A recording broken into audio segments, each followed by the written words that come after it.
Good morning, it's Graham Healy, and it's the Friday, the 29th of May. And I'm just doing this quick video, and I'll do it with the website in the background so you can get a bit of a overview. I'm looking at more than likely running a meeting with, hopefully, I'll get Barnaby Joyce as the main attraction, probably around about November this year.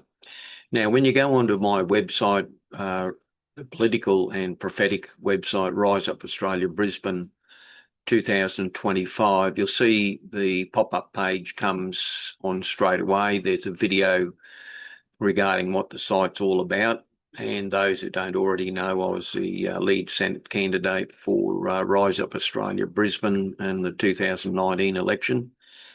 Got about 25,000 votes. And at this point in the game, I'm advocating for One Nation as the alternative government party in Australia to get Australia back on track. Now, if you'll see when the pop-up page comes, there's a 10-point plan that I've had there.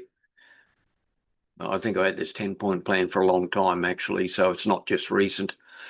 So the 10-point plan, I'll read through it. Align with Judeo-Christian values. Number 2, rebuild Australian sovereignty. 3, build the Bradford irrigation scheme. 4, defend renewables immediately. Shut down the climate change department. 5, ban abortions, non-medical abortions. In other words, if you want to voluntarily murder children, you shouldn't be illegally allowed to do that. Children can be adopted out if you don't want the child, but certainly pulling it to pieces in a surgery isn't the way to go as far as human rights is concerned. And even the mother's rights. I mean, unless a mother is in some sort of medical situation, to destroy a human life is murder, basically. Referendum on free speech. Now, this one came up some time ago with me, and I didn't really look at it. I thought, well, yeah, free speech, what does that mean, really? The reality is free speech is important, critical to a liberal in the sense of a democratic society, as long as that free speech doesn't incite violence. So that cancels all the Free Palestine marches out in the last 3 years. They all incited violence, so they're breaching the law anyhow. Royal Commission into the pandemic. Malcolm Roberts, Senator Malcolm Roberts, did a lot of good work on that. And a lot of people died from that experimental jab, including my own father, actually. And, I never got any. I wasn't stupid enough to get an experimental drug stuck into me, and I've got a med science degree.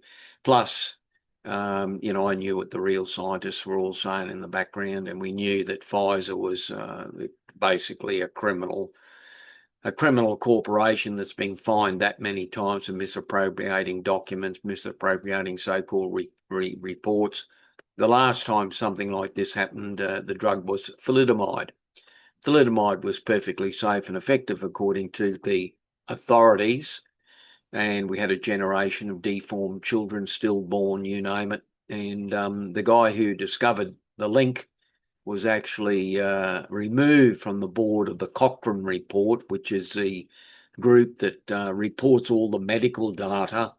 The trouble is with a lot of these bureaucracies these days, they've become basically run by Big Pharma, so you can't rely on the data that they give out. It's all bias or it's money paid. The only scientists, even over the pandemic, that you could really rely on was the retired, biochemists and people like that. If they were working in a system, the system would just sack them if they went opposite to the narrative. But the key vaccinologist in Australia that was completely ignored, and he's been a vaccinologist for 25 years, is Professor Nikola Pravinsky. And as soon as he stood up against the mRNA experimental injection, he was a head professor of the Flinders University in Adelaide, and they gave him the sack. So this is the sort of mentality. When you give the leading scientists, the SAC, you're in trouble. And when you're pushing a commercial agenda rather than a proper tested health agenda, you're also in trouble. So there's got to be a Royal Commission with full powers to arrest those people who really just experiment, use the population as lab rats in a experiment which was geared to make money for Big Pharma. It never was effective. To this day, I mean, I just can't believe so many people got sucked into it. But anyway, number 8 is align the policy with Donald Trump and the USA, and I'll put in with Israel as well. So there's a strong triangle: Israel, USA, and Australia. A US naval base at Darwin, that's number 9. Very important for the security of the South Pacific. And number 10, make Australia cash flow positive. We were cash flow positive, I think, in the 1979, 75, around that era. We were cash flow positive. So the country's just a big business. With the socialist / communist government we've got under Albanese, he's wrecked the economy, and we need to shut down all the climate scam departments, including the Department of Climate Change. That's got to be shut down immediately. That'll save billions of dollars to start with.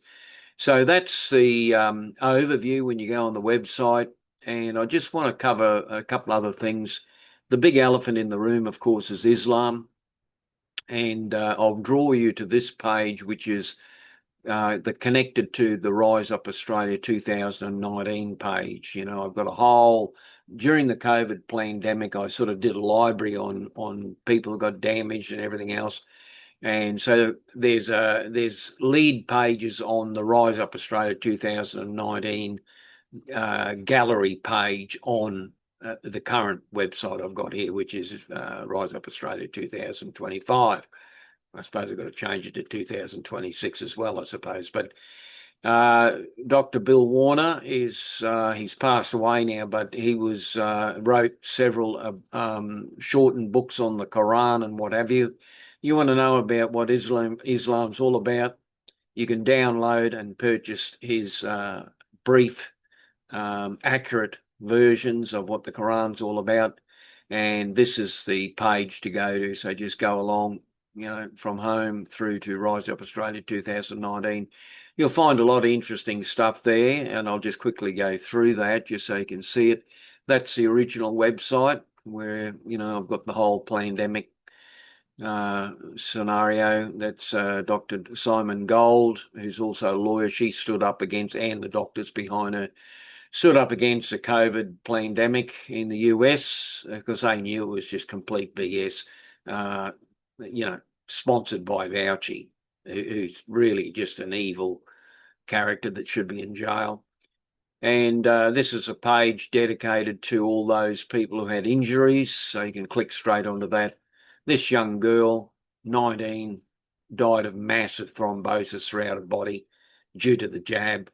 This woman here, Chantel, was a former police officer in Western Australia, immediately had a stroke from the jab. The list goes on. These poor, you know, there was about a third of the patients that got damaged that were injected, and some didn't even make it out of the injection clinic. This is the hero of the day, Dr. Peter McCulloch. I've met McCulloch, and you know, he did 2 tours of Australia courtesy of Clive Palmer, and he's a world famous cardiologist who exposed the pandemic like no other did, apart from our good friend and now Minister for Health, Robert F. Kennedy Jr., by his book called The Real Anthony Fauci, and you'll get revelations like you've never seen before, and you can get that on Amazon. You know, I've run several political meetings, and one of the key ones was detailing the vision for Australia, and I think I did that, it was probably about 2 years ago now. Future Vision, this is Barron Falls, that's all about the Bradford irrigation scheme. This water, which is equivalent to about 7 or 8 times the volume of Sydney Harbour, flows out to the sea every year. it should be rediverted into the massive irrigation scheme for Central Australia. The plans have been all drawn up, ready to go for 30 or 40 years. It's ridiculous. So you want to make Australia a economic powerhouse, start with the irrigation, the Bradford irrigation scheme. You click on that, and I've got more detail there. Multiculturalism. When I did the 2019 election, this was a big thing where they're talking multiculturalism. Is it multiculturalism, or is it are we a multi-ethnic society? Multiculturalism tries to erode, by definition, it'll erode the basic culture that it exists in. And I'll explain it this way. If you're in Australia, you adopt the Australian culture, the Judeo-Christian culture, and you adopt the Constitution and the rule of law. So people can be multi-ethnical. They can be from any place in the world as long as they call themselves Australian, and they, basically swear allegiance to Australia under the Australian flag, not half a dozen different flags. So the big elephant in the room has always been Islam all over the world. 1400 years they've been expanding in a violent way. They aren't a religion alone, they're a political system. So they're a theocracy, really, that is hell-bent on extending Sharia law, which is their, medieval mentality of chopping heads and everything else if you do something wrong or don't do exactly what you're told. Islam's, you might as well classify Islam as another form of extreme communism, but instead of just having the government as a god, they pretend to be an actual religion. There's, as I already went through the information on Dr. Bill Warner, hate speech. We were talking about hate speech back in 2019. The left weaponize hate speech. They call people racist for anything, and you've got to be diversified and all this other crap. Basically, at the end of the day, without any debate, democracy's finished. So if you want to label people, they use these terms to label people. They label them totally incorrectly. And then, of course, you've got the global climate scam. It's a massive Ponzi scheme, produces nothing except makes money for multinational corporations, doesn't do anything for the economy. It's got to be shut down in this country totally. And Barnaby Joyce says that, and that's a fact. I've also been involved in Christian ministry. I've been a born-again Christian for like 50 years, so you can have a look at all that sort of stuff. Now, the one I just wanted to reiterate and talk about, and I'll go to the blog, and I'll bring that up again. Where are we? Got Pauline Hanson, this, that, and everything else. Make certain that you listen to this, The Sound of Albanese, done to the sound of music, exactly what Albanese is. It's quite humorous, actually. Barnaby Joyce, make certain you subscribe to Barnaby Joyce's Facebook site at least. Tommy Robinson, definitely subscribe to his whatever it is, the Facebook or his YouTube channel. You'll get a lot of insight into what's happening to the UK, which is exactly what's happening in Australia, because Albanese is Keir Starmer's twin brother. By policy, that's for certain. Death cults and Israel and the future civilization by Douglas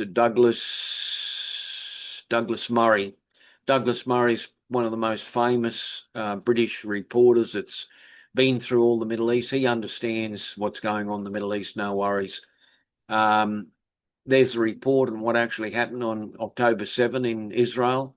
All the Free Palestine mob should read this and upgrade your education a little bit to see what animals that you are marching for, the wrong side. But more importantly, I want to get to this one here, which is by Robert Menzies. And Robert Menzies, Liberalism, Socialism, Communism, and the elephant in the room, which I've added in, Islam. So just going to go through this again because it just keeps reoccurring in my spirit. So what is liberalism? This is Sir Robert Menzies, the founder of the Liberal Party. The Liberal Party is not the Liberal Party anymore. I mean, Robert Menzies would be rolling in his grave if he knew what the Liberal Party turned into. Pauline Hanson's One Nation with Barnaby Joyce is more a Liberal Party than the so-called Liberal Party in Australia under Angus Taylor. Angus Taylor's not going to go anywhere. You know, he's a 2-minute wonder, just like Matt Canavan's another 2-minute wonder. You know, Barnaby Joyce is not a 2-minute wonder. Pauline Hanson's not a 2-minute wonder. Senator Roberts is not a 2-minute wonder. Bernie Finn's not a 2-minute wonder. Corey Bernardi's not a 2-minute wonder. So you see in One Nation, you've got the people who are drawing to that party, who've got a track record of basically standing up for what's right and true conservative values. And the other thing is that Gina Rinehart's backing up One Nation. So Gina Rinehart, all the people I know have got a huge respect for Gina Rinehart, and she's a, you know, she should get award as Australian of the Year, not that idiot, you know, the one that was yelling out globaliser infidata, Grace Thune. What ridiculous, you know, she should have the Australian award taken off her, really. Anyway, what is liberalism? According to Robert G. Menzies, Parliament House, Canberra, when he wrote this brochure, which is probably, I think it was maybe in the 60s or 50s, 60s or 70s. I'd have to double check when he actually printed this, but it goes back to the foundation of the Liberal Party. So he said liberalism stands for continued freedom of the individual, for governments being the servants of the people, and for trade union democracy through secret ballots, and for the encouragement of skill and honest work by incentive payments. In other words, this is the small to medium business party. This is promoting small to medium business, low tax. The government works for the small to medium business, in other words, and the people. So we reduce the tax burden, we increase the creativity and business development. We're pro-business development and we're pro-infrastructure development, right? Socialism stands for the final regimentation of the individual. In other words, exactly what Albanese et al. Are doing now. They expanded the government, tied everything up with red tape, blue tape, green tape, whatever tape they can get their hands on, and increase the taxation because they've got no idea of how to run a budget. So we're up to I think we're tipping over $1 trillion in debt now because they've got all these climate scams running and all sorts of scams they've got running at the moment, which don't make money, or they make money for the multinational corporations, but they're not making money for the country as a business. So socialism's all about controlling the individual and, you know, through bureaucracy, and basically snuffing out small business, small to medium business, and reducing small to medium business down to the bottom level of a two-tier level. The top tier is like Albanese, and them are worth about, I think Albanese is worth about 3.4 million. By the time he gets kicked out of government, he's probably worth about 4 million. He doesn't care. You know, he retires tomorrow, he gets whatever it is, 400 grand a year, 6 grand a week. It's just, you know, we're paying these fools to wreck the country. It's just unreal. And he was only voted for by 3 out of 10 people. So 7 out of 10 didn't primarily vote for the Albanese government. And the only reason he got in on the second time is we had no opposition. The opposition was trying to go left where they should have been going right. And the Liberal Party's finished, by the way. It's on the, all they're doing is shifting chairs on the Titanic. Deck chairs on the Titanic for the Liberal Party. One Nation is the party to go. It's cleaned up a few aspects in the background, which I'm happy about. And I'm really happy that they've now got the political heavyweight, 2 times Vice Prime Minister, none other than Barnaby Joyce, who is an economic whiz kid as well. He's a chartered accountant as well. He's got the keys to turn the economy of Australia around. And as Albanese, not Albanese, but Barnaby Joyce has said, his mission and One Nation's mission, along with Pauline Hanson, is to turn Australia into an economic powerhouse, not this limping, wounded soldier that Australia is at the moment, inundated. You know, when we talk about immigration, we're not talking about positive immigration. We're talking about negative immigration. That brings me on to my next subject in a second. So anyway, what's communism? Communism is one step away from socialism. So communism stands for the complete disruption.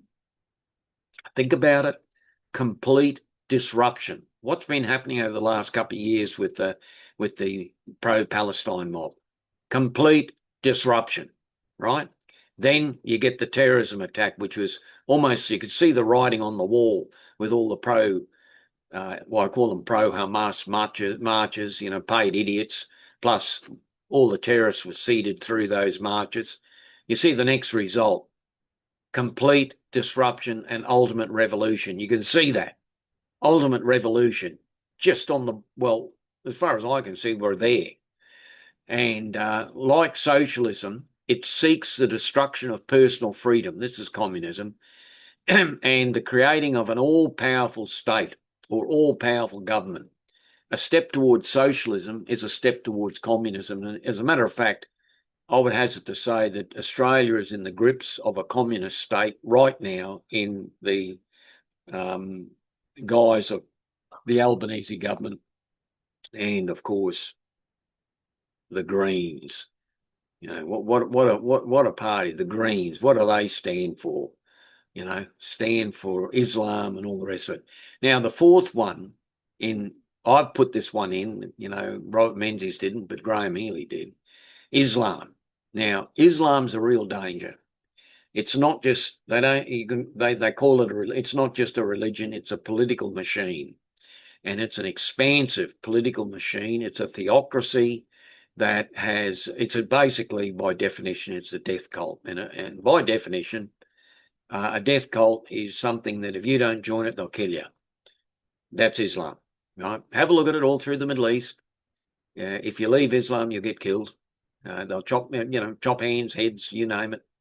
If you join Islam, you then become basically enslaved to their way of thinking, which is totally negative.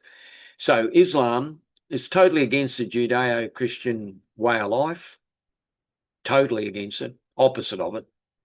The Islam Society wants to implement Sharia law. So what's Sharia law? That's the law that chops heads, arms, legs, you name it. If someone does something wrong, they have the right to stone women, all this. So it's like out of the, you know, it's worse than the Middle Ages. It's basically taking similar to the real original Old Testament laws and applying it today without trying to indicate the difference between Christianity and Islam. Islam's on the dark side totally. The spiritual entity in charge of Islam is Satan himself. Why do I know that? By their fruit you will know them. Anyone associated, even with the communism and Islam go very, very well together. They're like twins. And you can see that in World War II when Hitler, of course, he was going to eliminate the Jews, as we know, and we see the rising of the Hitler spirit even in Australia and around the world at the moment. Anti-Semitism has reached a peak again, and it goes lockstep with Islam. Hitler himself formed an alliance with Turkey, which, of course, is an Islamic state. So Hitler said in his own words, and you can look at this on the internet, that he found in Turkey with the so-called theocracy of Islam, that it just happened to agree with his genocidal maniac objectives to eliminate a whole race, that being the Jews in World War II.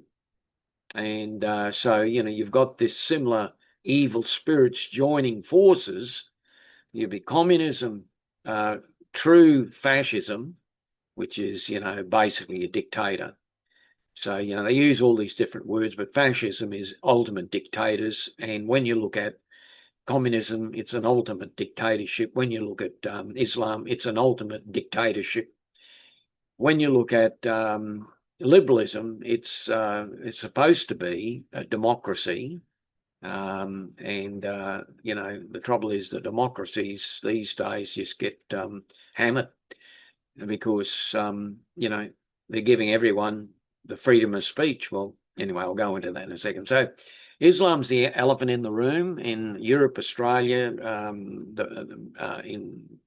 Europe, as I already said, that UK, Europe, Canada, and even in some parts of the US, it's a real problem. In Australia, around Lakemba and these areas, and even in Melbourne, a real problem because the Islamic community do not assimilate into the Australian culture. They form their own culture, and then their object is to populate as quickly as possible, get up to the 10% mark. I'm not quite certain what they are in Australia, probably 3 or 4% at the moment. They get to the 10% mark, seed people into the parliament and all this, and then their ultimate objective is to implement Sharia law, which is their theocracy law, like their sort of 10 Commandments stuff, except it's totally barbaric. Absolutely. So just look up Sharia law. You can go onto my website and download it if you want to. And as far as women's rights are concerned, they don't exist under Islam. So at the end of the day, Islam's been taking over countries over the last 14 years by force, by violence, right? Now, what other religion, not also including Christianity, well, this is one I'll always say to people. People talk to me, oh, well, all the religions are the same. And I had a guy that was Muslim, actually, that was at a business meeting. And again, I don't care who anyone is, but the ideologies, I understand all the ideology fairly well. Now, this character said to me that, I think he was from Malaysia somewhere, but he said to me, well, all the religions are the same. I said, well, no, they're not. I said, you just got to be very careful of importing people from Islamic nations to Australia. I said to it straight. Oh, he got a bit upset. And he said, oh, they're all the same, blah, blah, blah, business is business, blah, blah, blah. And I said, really? And I had to think very carefully. And I said to him, I didn't want to mention their prophet or anything because you know what they go like, they go off the tree. And I said, okay, if religions are all the same, how many people did Jesus kill? Stopped him dead in his tracks. As a matter of fact, if you want to expand that a little bit, how many people did Buddha kill? How many people did Confucius kill? How many people did any other religion that you'd like to name? Jesus came back from the dead and he's Son of God and all the rest of it. But even the other religions, they're not religions. They're basically religions of peace. They're not into killing people. They're not into mass murder. And so when you look at the global situation, the actual model that you would use as what's Islam all about would be Iran, the Ayatollahs over there. Murdered 1 million of their own people since 1979. Well, not really their own people. They're invaders in the country. They're Arabs that have come into the country to dominate the Persian people, which are a different tribe, actually, right? So up to recently in Iran, before Donald Trump started sorting them out, they slaughtered 40,000 Persians. I'll call them Persians to differentiate, in the streets. That was the religion of peace, the Ayatollahs, the ones that in Australia they had memorial ceremonies because the Ayatollah got bombed out of his little palace. This man's a mass murderer. It's like having a memorial ceremony over Hitler. And yet the Albanese government very quickly clamped down on some little group that was like quasi-Nazis or something in Melbourne or Adelaide somewhere, deported one person or something like that. Never said a thing about Islam. Quiet as a little church mouse. And remember the picture of Albanese at the Lakemba Mosque, absolutely pooing his pants. You could see it. This face of fear. And that's the trouble, is that when you have weak leaders in charge of the country, they are so frightened of Islam and its radical ramification is they'll skirt around everything else, but they'll never address the elephant in the room. Now, if anyone's from an Islamic nation and they accept Australia as their country, and they accept the Constitution, and they reject Sharia law, they're welcome, as far as I'm concerned. But if they don't reject Sharia law, and that's the litmus test, you've got to ask people, do you accept Sharia law or do you reject Sharia law? So if they accept Sharia law, they're in the wrong country, because we don't want that here. We don't want a barbaric system which stones women to death and chops hands and legs and all sorts of stuff and tortures people, burns people and all this sort of stuff. We don't want that mentality here. And we don't want any of its associated quasi-systems such as their taxes. They put on the halal taxes and all those other scams that they're running in the country. So, you come to this country, it's like coming to someone's house. There's house rules, and our house rules are you abide by the law of this country, and we are a Judeo-Christian country primarily. So the whole law system in Australia, until recently, is founded on the Ten Commandments, basically, the Judeo-Christian legal system. The Westminster system is based on that, but of course, when you've got socialists running the country, they go in the exact opposite direction. So, okay, that's Graham Healy over and out. So that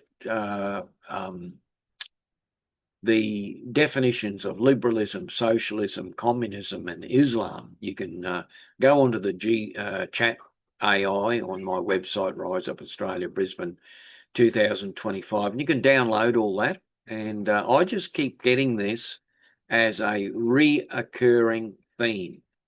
So I listen to a lot of political stuff and I listen to all the general conversation, and not many of them define what liberalism is.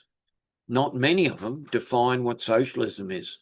Not many of them define what communism is. They talk about it, they generalize about it, but they don't have a 1, 2, 3 definition of what it is. Now you've got that definition, and it just happened to be written by the original founder of the Liberal Party. And when you've got the definition, in other words, you've got a defined goal, that is what we're all about. This is what Australia should be about. Liberalism stands for the continued freedom of the individual. I want you to think about that. Stands for the continued freedom of the individual. That's number one. Number two is for governments being the servants of the people. So that means small government, and government basically should be a facilitator for small to medium business, not the other way around, not restricting small to medium business. Because when you look at the business model, say, for instance, we're supporting small business in this country, we're dropping the taxes really low and all the rest of it. Where do you think the small businesses are going to spend their money? In the local economy. People who employ them, they make money, they spend money in the local economy. They're not sending it overseas. It's pretty common sense, isn't it? So if you've got a multinational corporation in this country, it repatriates its profits overseas. So sure, they might employ a few people, but they're making billions of dollars, but those dollars are not coming here. As an example, I think I've got it on my original website. I think at one point, I think it was Apple put out its profit statement when I was doing the 2019 election. I think it made $9 billion, $9 billion in Australia, paid no tax. That's the problem. If you're going to earn money in this country, be you a multinational corporation or, anyone has to pay tax. And that way you would have a even distribution of tax. The other thing is, the other big elephant in the room, apart from Islam, is that we are borrowing money from, the transnational banks, and we're paying massive amounts of interest to those banks. We really don't have to pay them anything. We can reverse that very quickly by just putting our own bank back in. We had the Commonwealth Bank in Australia, and we used to print our own money. We've got our own gold. Look, money is just paper, and all it is a promissory note, really. So it's a promise to pay. So when we originally had the Commonwealth Bank owned by Australian government, we were printing our own money. We can do that again, no problem at all. So that's part of the solution. We don't have to borrow money from, transnational banking organisations who are then taking claim over Australia's property assets, and then we're paying these massive interest back to the transnational banking organisations, and that's just simply stupid in a business sense. So, without getting too complicated, around about, even though I voted for Bob Hawke, but, from Keating onwards, the whole Labor movement moved Australia into what I call the globalisation of the country. So they wound down all the manufacturing. Then they started buying all this stuff from China and all these places. So totally eroded our economy and reduced what was a country that was cash flow positive, that was basically built on the back of wheat and sheep, and mining, and reduced our economy down to like third world standard. And that was what globalism ultimately wanted to do: turn the whole globe into a communist state with the elites up the top. Now, Albanese and his government have been communists from day one, all of them, actually. Albanese was a communist in university, so, nothing new there. So his objective is to reduce Australia down to the communist state. And of course, he's okay, but the rest of us, will be paying 50 to 80 cents in the dollar, working for nothing, and being told what to do by the government, basically. So the solution is what Barnaby Joyce says regarding the financial situation of Australia, and that is we refire up basically the sovereignty of Australia. We re-establish that, just like what Donald Trump's doing in the US. We take advantage of our own oil and gas and mining, and we reinstate and build coal-fired power stations. We can build, we can do the uranium thing, but we can also do thorium. If you have a look on my website, where thorium is, it degenerates. It's like a nuclear material, and Australia's full of thorium. And then and there's been a lot of studies done on thorium, and even China's running thorium reactors as well as their coal-fired power stations. So we could run thorium reactors, and they are very easy to build. And the half-life of thorium is, I think it's about 50 to 100 years, so it breaks down very relatively safely. So that's another option. And then the Bradford Irrigation Scheme. So to turn Australia around economically, we have to have these massive infrastructure programs running. So do that. We fund it with our own bank. We don't have to borrow money to fund it. Well, I mean, we've got more natural resources than you can poke a stick at here. So we create our own bank. and then we create our own money to do the infrastructure programs. So bridges, airports, the Bradford Irrigation Scheme would be a priority. And then with, even if you sort of slowed down immigration considerably, and then the people we've got here, we decentralise them. So people who want work, if we've got the irrigation systems going in the central part of Australia, we've got the farming community going, we've got farms going, and everyone's prospering, then there's jobs for everyone. You see, at the moment, the Albanese government and the socialists are pouring people into the economy without any infrastructure, without any accommodation even. None of that's happening. All that's happening is that we're getting further and further in debt, and we're getting more condensed as far as population is concerned, but the productivity factor's like gone through the floor. So, to turn an economy around, to make the business cash flow positive, as Barnaby Joyce says, is to reinstate what made Australia great in the 70s, 60s, 70s, and when we were cash flow positive. So we've got to make the economy cash flow positive. How do you do that? Well, we've got mining, we've got gas, we've got oil, we've got, as I say, the wheat and the cattle industry. We've got to lift all that back up. And the other thing that'll make a huge difference security-wise for Australia, as I've got on my website, is we put the equivalent of another Pearl Harbor from the United States in Darwin. Make Darwin a big naval base, including nuclear submarines.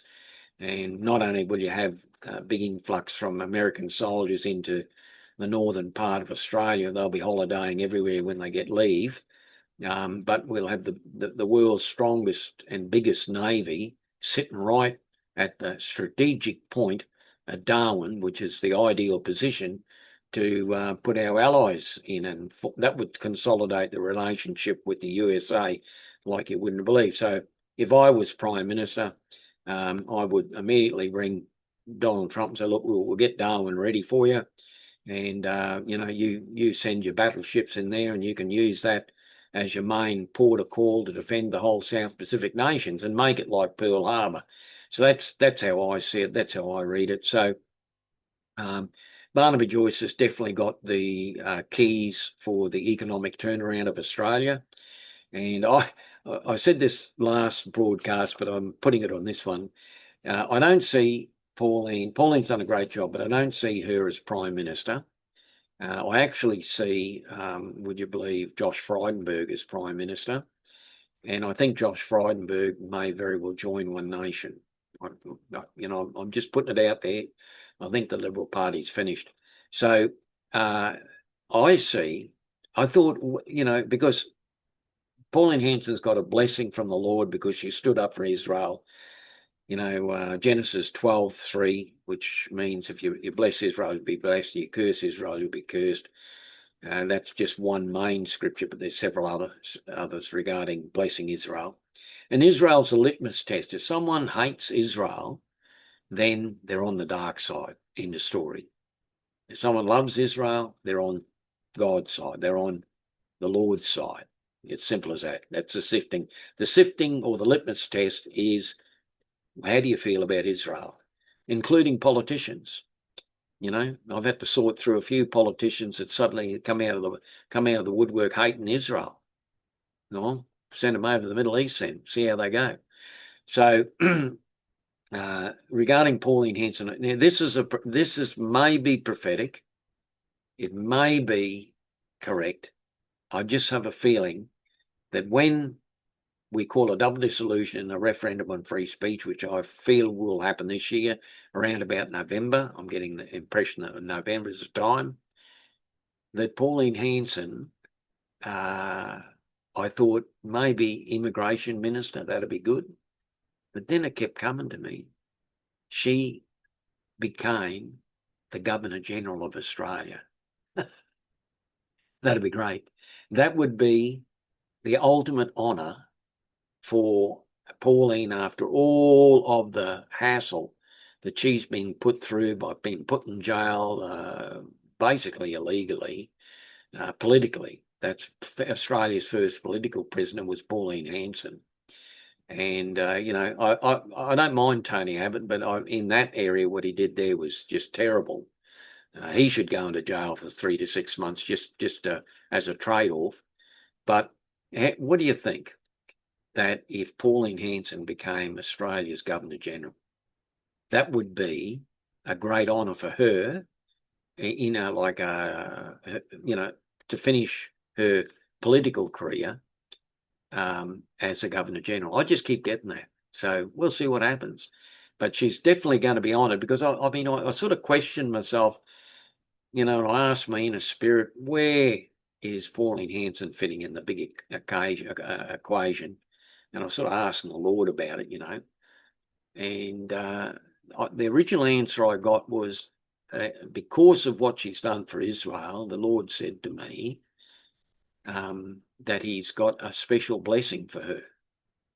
And I didn't think about it at the time, but nothing came to me. That when I was doing a broadcast, it came to me. I thought, no, maybe immigration minister. And then it came to me, Governor-General. Could you imagine Pauline as Governor-General? That'd be great. Welcoming people to Australia, being the ultimate diplomat, and being a real Australian. I think it'd be perfect. So that's Graham Healy over and out for Friday, the 29th of May. And the reoccurring theme is, what is liberalism, what is socialism, and what is communism, and what is Islam? You've got to have those definitions clear in your mind, otherwise you're just talking BS. So we don't want to be talking BS in Australia, do we? Well, in my generation, we had a BS detector installed on every Australian. These days, I believe anything. But my generation can pick the BS out a mile away. And believe you me, the number one BS artist in Australia is Albanese and his government. Couldn't lie straight in bed, never told any truth, and anything he said's always been a lie. And the reason that is because he's on the dark side. It's not just politicians. If you're on the dark side, you can't tell the truth. That's Albanese. Can't tell the truth.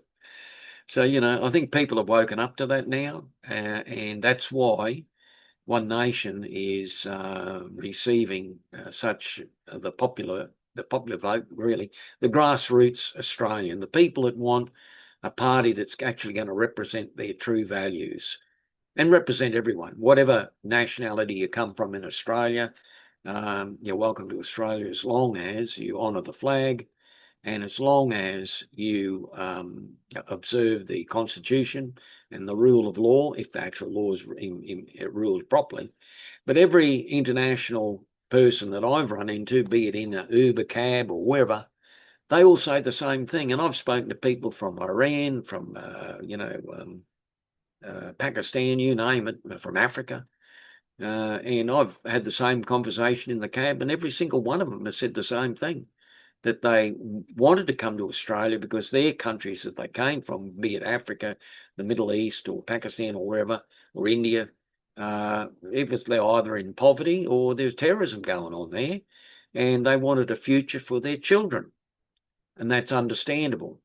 And they, basically, every single one I spoke to were patriotic. And one guy in particular, I think he was from Iran. He told me about Iran and everything. He'd been in Australia for 20 years. And I asked him about the, these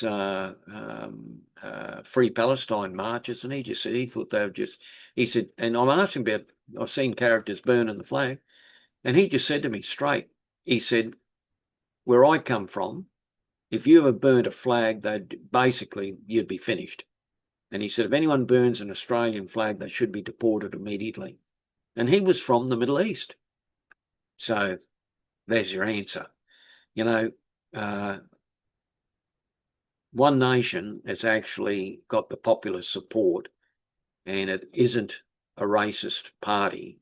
It's actually representing all Australians, no matter what colour, creed, or religion, provided that religion is a religion of peace, not a religion of expansionism and war. If that can't get much clearer than that. Okay, Graham Healy over and out. Friday, the 29th of May 2026. Have a great Friday, and yep, that's it for today.